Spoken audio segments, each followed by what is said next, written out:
Okay, so to add a property into Yardi, the first step you're going to want to do is you're going to go to Setup, Owner, and Add Owner.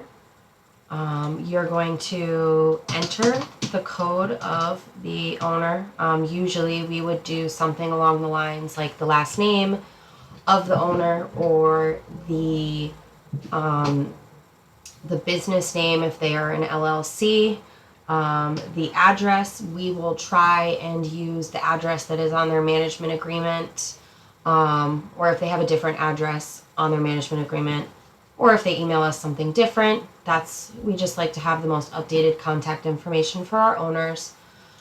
Here is where we would put the phone numbers, and this area here is where we would put the email address. The new owner that I am adding today, I actually already started, so I'm not going to complete this section right now. But when you are adding a new property, this is how you would start. So once you've input all of this information here, you would click save. I'm just going to click close for now. Then what you're going to do is you're going to go back up to setup. You're going to go to property, add property. That will bring this screen up. I'm just going to switch over. And I would fill out just this information right here. So as you can see, that's the information that I fill out. And then I just put a little note about the unit. Usually down here, we just like to put the information about what region it's in.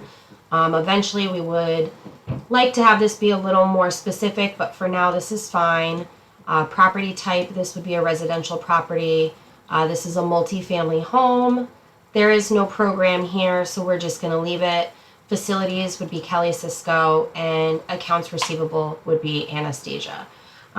Once you do that, you are going to click Save. And then you're going to go to the data drop down and you're going to select ownership. You're going to click Edit. And you're going to put that owner in that you have already added in that first step. So for this one, it is Heather and Frank DiMartino. So you're going to click on that. Amount invested would be 100. Oh, I apologize. Ownership would be 100. And then you just are going to click save. And then you'll click close. Once this screen repopulates, you're going to click on data again and you're going to go to property control. Once you are in property control, let me just move this down. You're just going to go through each of these sections and put information in. So usually it is the same information that we add for almost all of our accounts. Sometimes it does change, but for the most part, this is the way that we would want to have this information filled out. So for the late fee, you're just going to do flat amount. The flat amount is $50.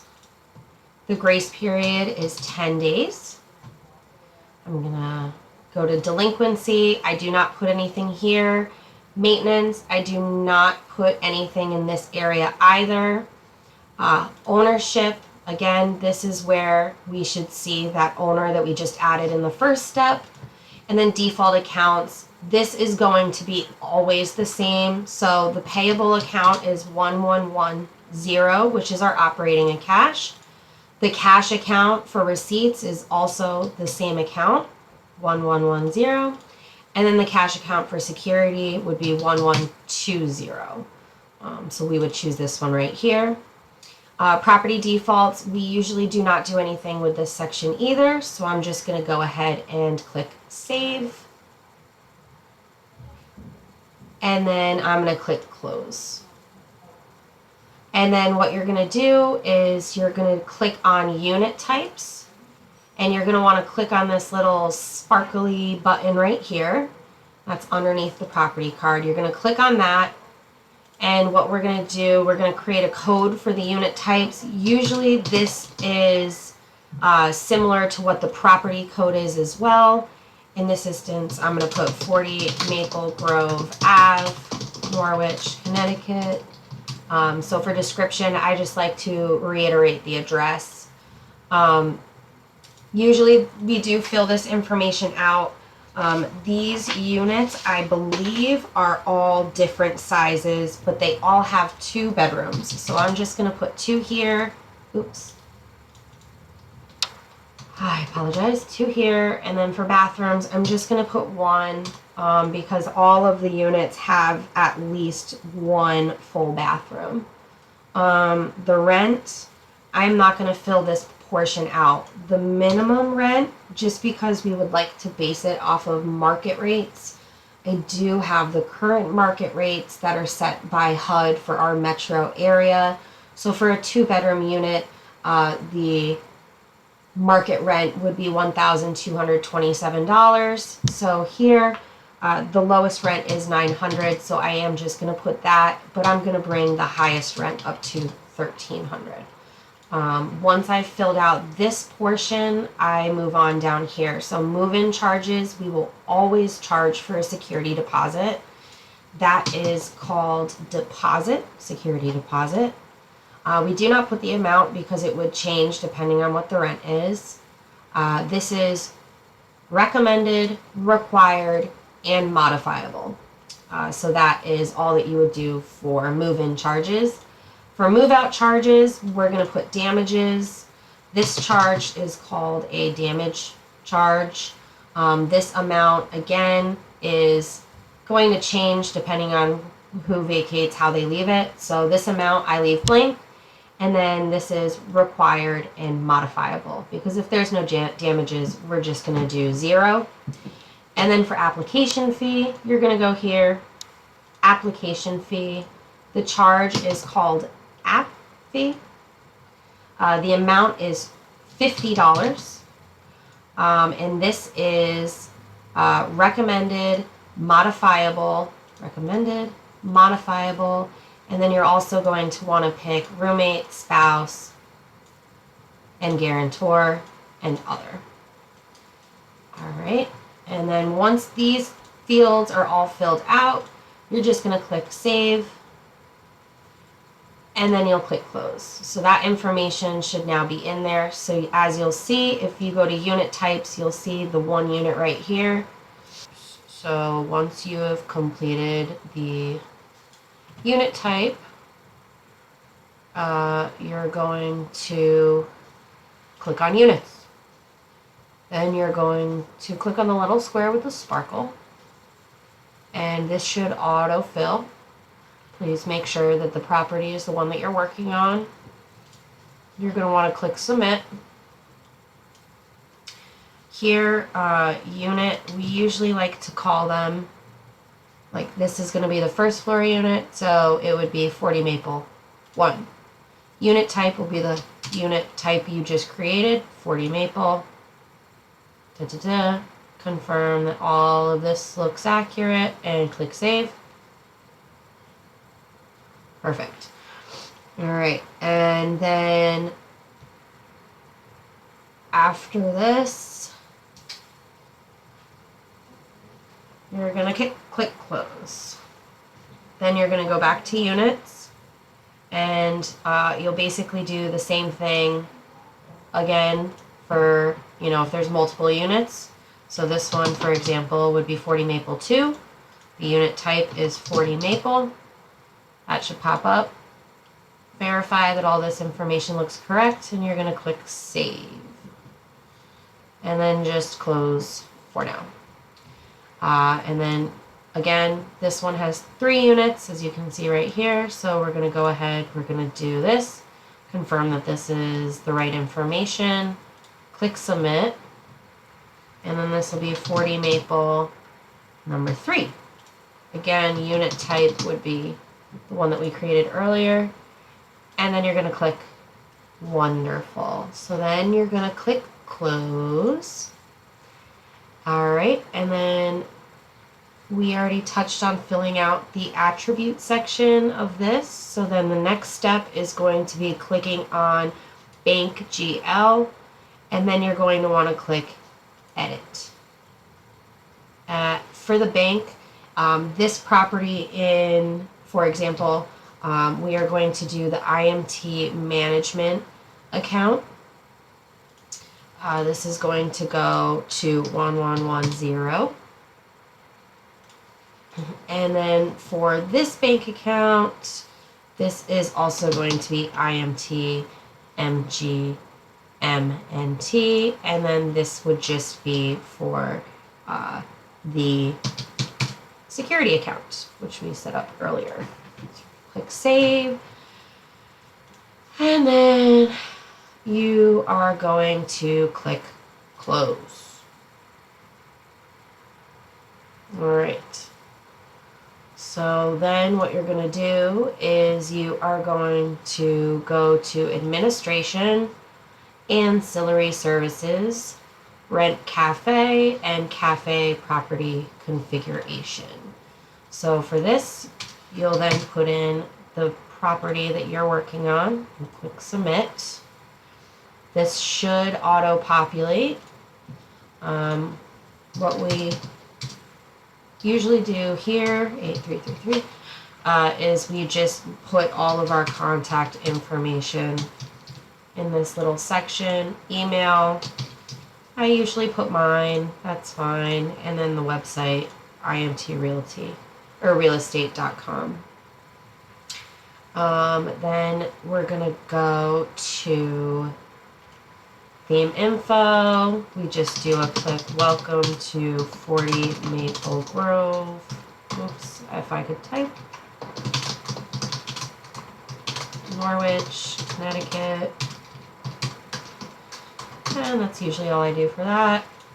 Property settings. This is again where we just put this email address here.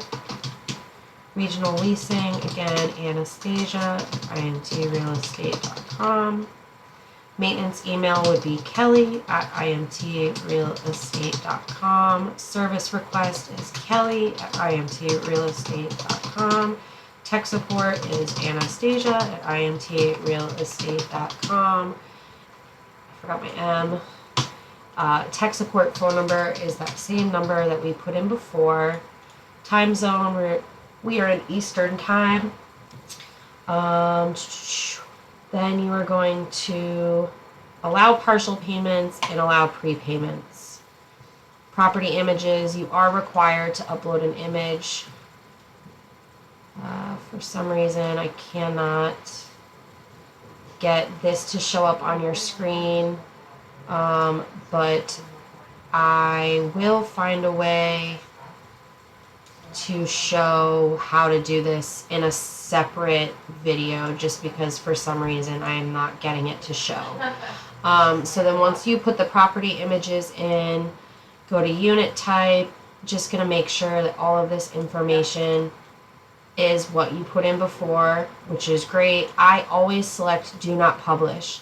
If you do not select this, what ends up happening is it gets pushed out into the internet that this unit is available for rent, which we do not use Rent Cafe for that purpose. It is just so that tenants can go in, make payments, things like that. So I always click do not publish. Unit, I do the same thing here, do not publish. Rentable item types, we do not put anything in here. Office hours, we do 9 a.m. to 5 p.m. and we are actually in the office Monday through Thursday, so we would not do this Monday to Friday option. So this is the last day that we would put on this.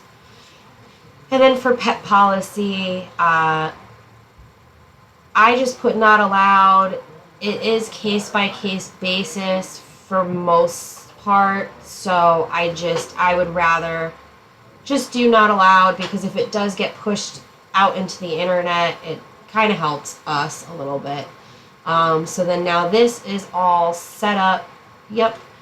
So I'm going to click save locally. If there is something that I'm missing, I usually get an error message. I am not sure why all of the information that I just put in did not save, so I'm just going to go ahead and do that real quick, which is annoying, but that is okay. 240 Grove, Norwich. Oops, wrong zip code. Property settings. Just gonna quickly do all of this. It's Eastern time, and we don't do that. Allow. Property images, I'm gonna add later. Switch over, we're just gonna do, oh, see, that stayed. Do not publish, and then we are going to click once more, save locally. Hopefully that information saves.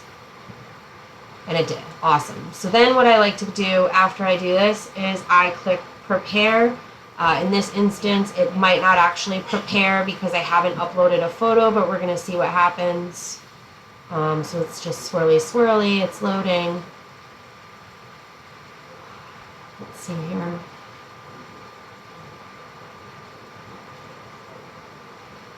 Awesome. So it's successfully prepared for Rent Cafe. So it should be good now. Usually how I will double check that is I will open a new browser and I will go to rentcafe.com, and then usually just to see if it's actually properly been published, and then I will just type in the address and see if that pops up. Sometimes it happens immediately, sometimes it doesn't. So like right now it's saying not. So what I'm going to do is I'm just going to type the zip code. Boom. Load, and I'm just going to look through here and see if it pops up, which it looks like it's not, which is okay though, because sometimes it does take a little bit of time for it to show up on the portal. I am also going to click published at this time again, so this one needs to have an image. So what I'm going to, I forgot that I need to add property amenities. So I'm going to just click on this. Again, this is kind of like the pet policy. We just sort of add information in. So in this case, we're just going to put, let's see here, something that might work for them. We're just going to put something along the lines of,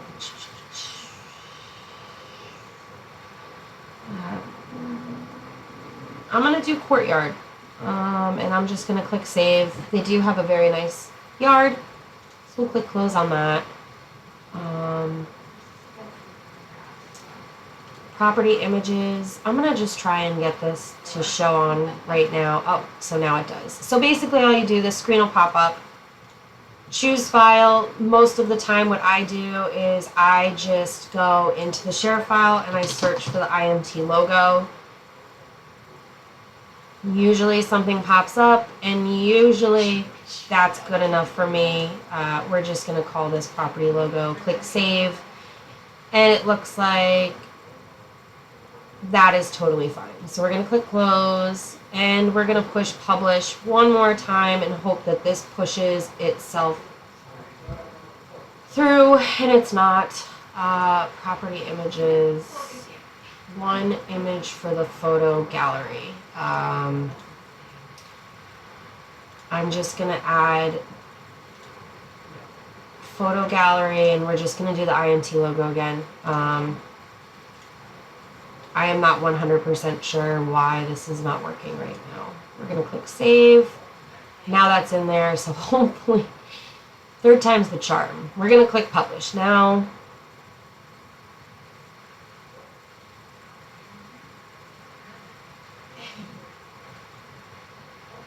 All right, and now it has successfully published to Rent Cafe.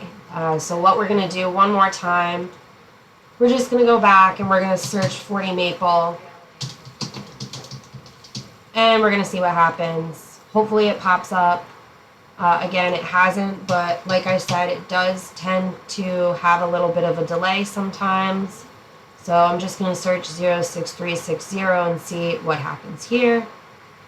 And there's 40 Maple Grove. So this is a great way to confirm and make sure that the unit has been completely set up for Rent Cafe access. If you're not seeing it on the Rent Cafe website, then it has not been properly set up.